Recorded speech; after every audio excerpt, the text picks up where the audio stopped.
Hello guys, it's Max here from Daily Market Movements. Welcome to another episode where today we're going to be analysing the three major US indexes.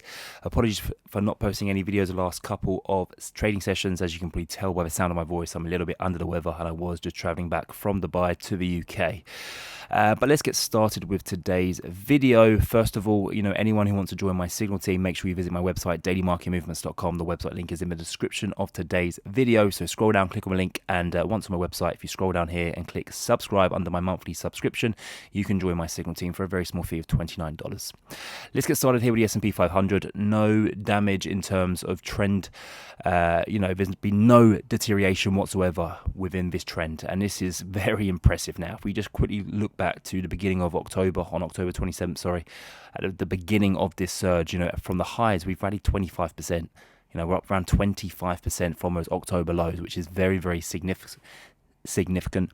That's you could argue that's 3 or 4 years worth of gains that you typically see within the S&P 500, seen in the space of 4 to 5 months, which is just outstanding. So I think this market will need some digestion at some point, but at this moment in time, the trend is still intact, and at the moment the trend is your friend until it ends. So it hasn't ended yet. So I would still be a buy here, maybe up towards 4,200 could be the next target. Moving over to Nasdaq100, very similar to the S&P 500. The trend is your friend until it's the end, as the old saying goes on Wall Street. And as you can see, very similar to the S&P 500, we haven't broken anything towards the downside. So I wouldn't be surprised if this market did continue to trade higher in the coming days ahead. And then finally, moving over to the DowJones30, very similar again. We haven't really seen much trend deterioration here.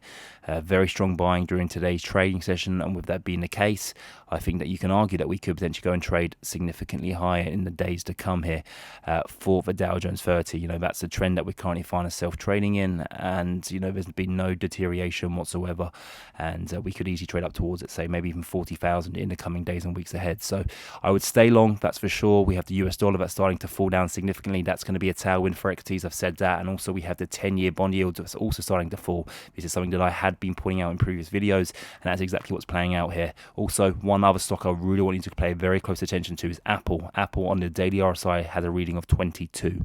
Buy a step back in and buy Apple. Guess what? That's going to have a very positive effect on the broader indices such as the Nasdaq, the Dow, and the S&P 500. So I'm very bullish here. I still think we go higher in the coming days and weeks ahead.